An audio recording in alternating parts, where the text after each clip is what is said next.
Nous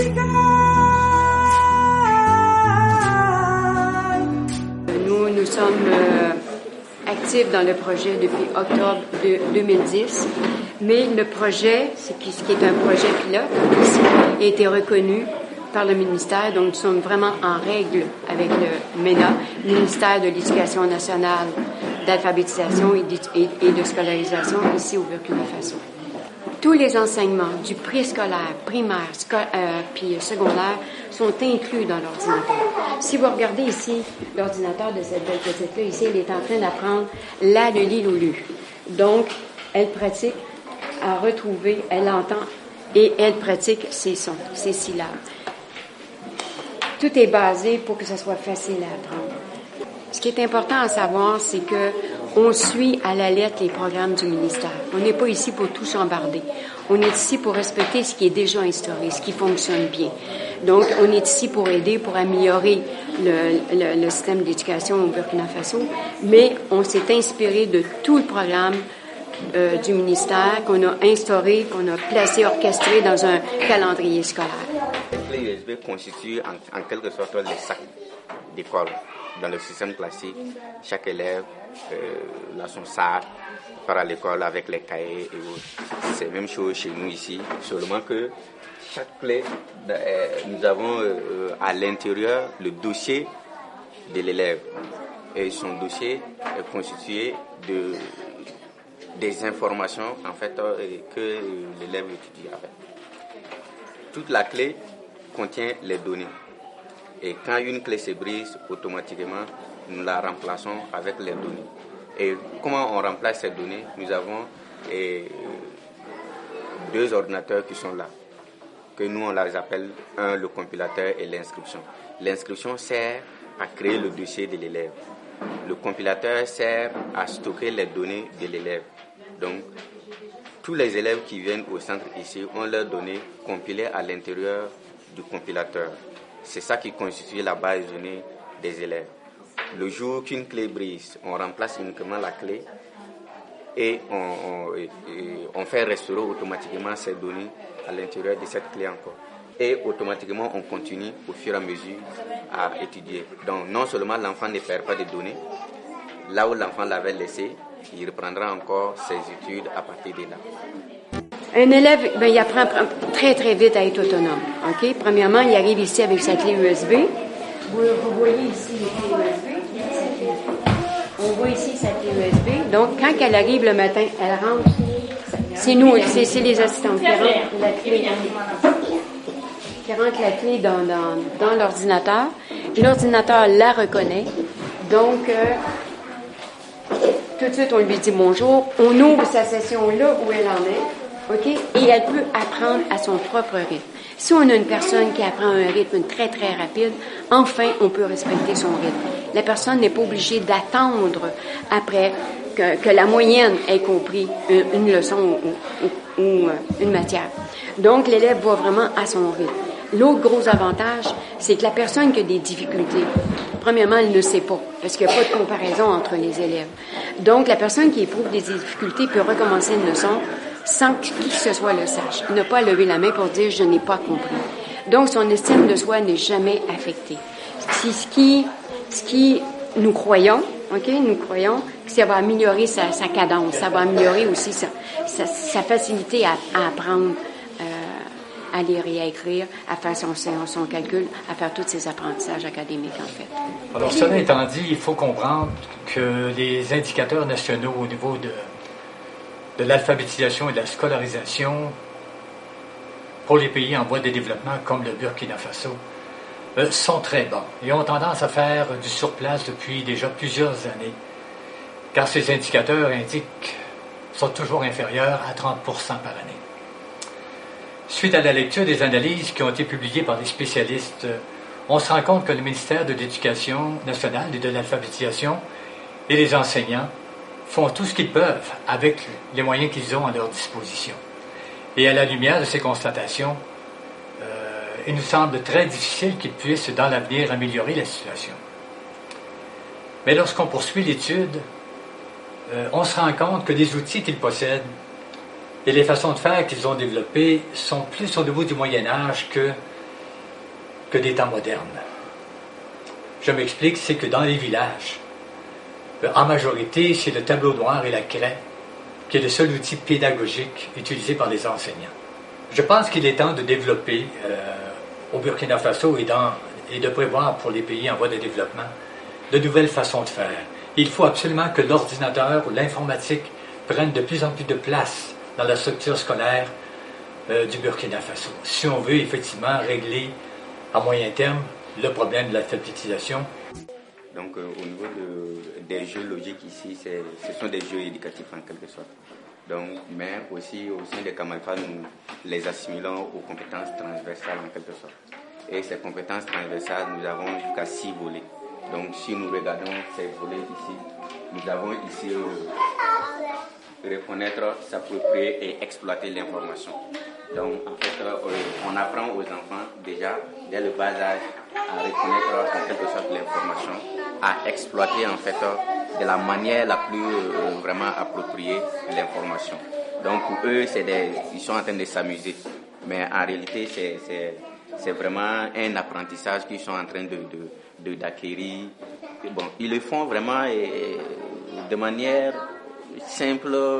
Pour eux, c'est vraiment de l'amusement. Et pourtant, c'est des choses qui sont derrière, que nous, on veut les impliquer et dès le bas âge. Donc, le second volet, nous avons ici l'identifier, l'analyse, l'imagination et résoudre un problème.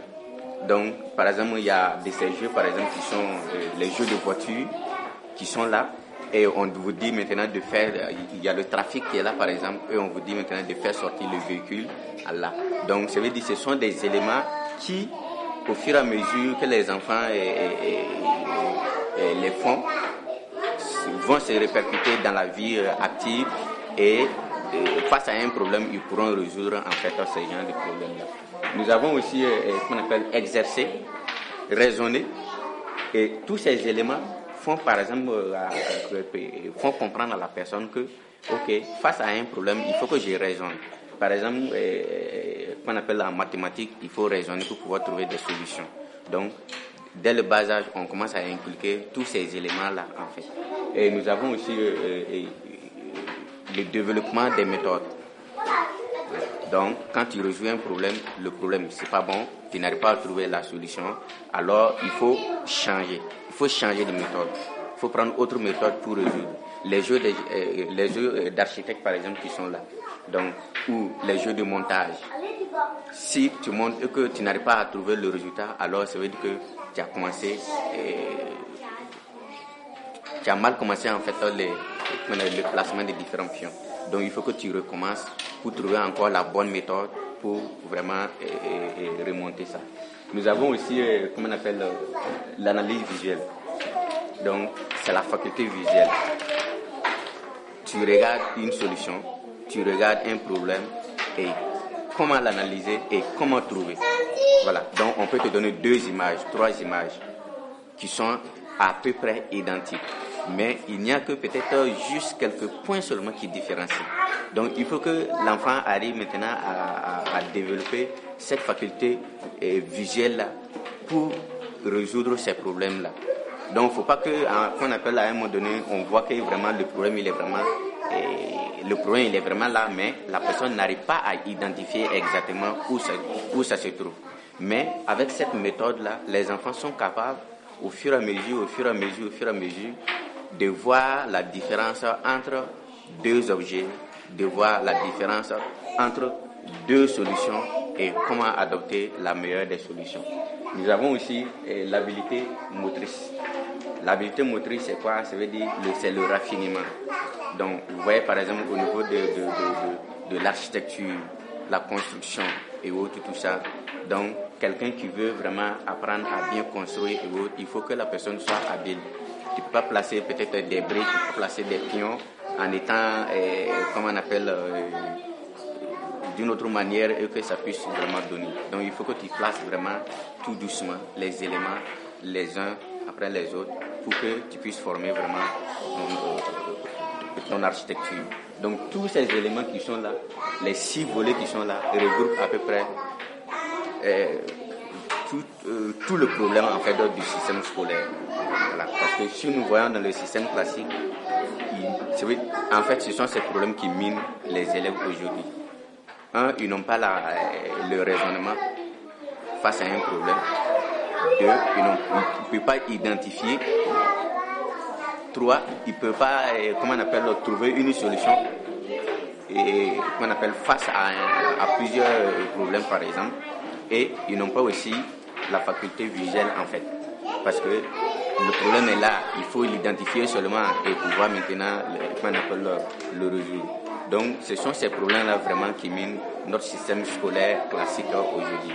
Mais avec le système Kamalfa, nous avons mis ces éléments et autres là pour pouvoir permettre, en fait, dès le bas âge à l'enfant, au fur et à mesure que l'enfant avance dans le système, donc il arrive à comprendre à un moment donné que, bon, à partir de maintenant, on n'a même plus besoin de le suivre. Tous ces éléments sont déjà acquis. Voilà, voici en gros les compétences transversales. Je veux dire, rester sans rien faire.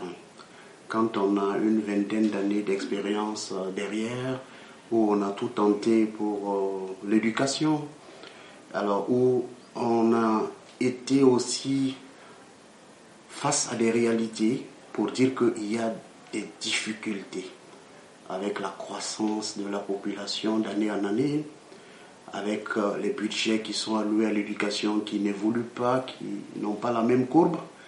Et donc, face à une situation statu quo comme ça, alors, quand on voit un système éducatif qui permet de faire des économies d'échelle, parce que utilisant un potentiel qui est le numérique, la ressource numérique est inépuisable.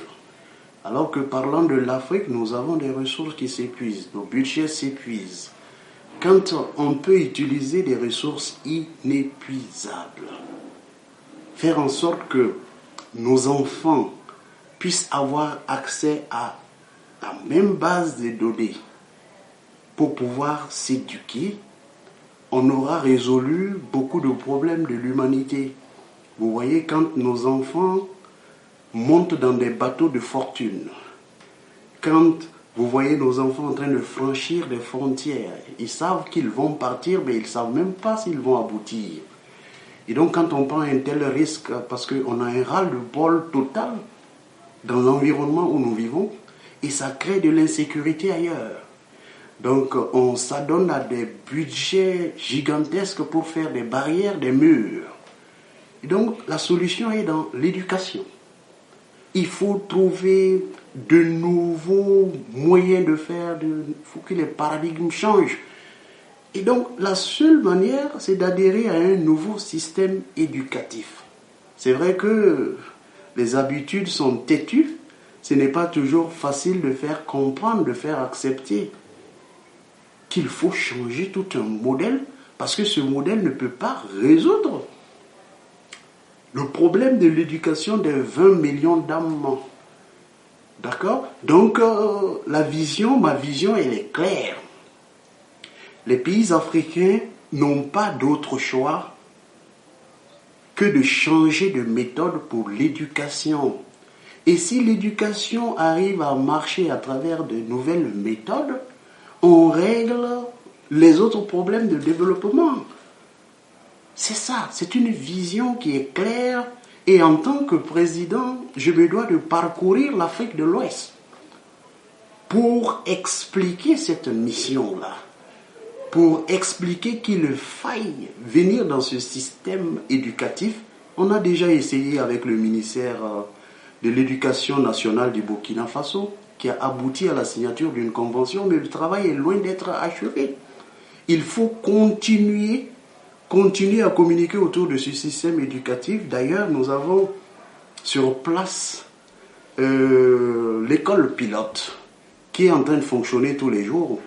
Donc nous allons utiliser les résultats que l'école pilote va nous donner pour convaincre les plus sceptiques qu'il n'y a pas meilleur moyen de faire que d'utiliser des ordinateurs qui sont des outils faciles d'utilisation, attrayants pour les enfants, donc pour corriger nos déficits. Nos déficits, c'est d'ordre de finances, d'ordre de compétences, de ressources humaine et tout le reste. Donc avec un seul ordinateur, on peut régler ces déficits et donner des chances à ces milliers d'enfants de l'Afrique de pouvoir s'éduquer.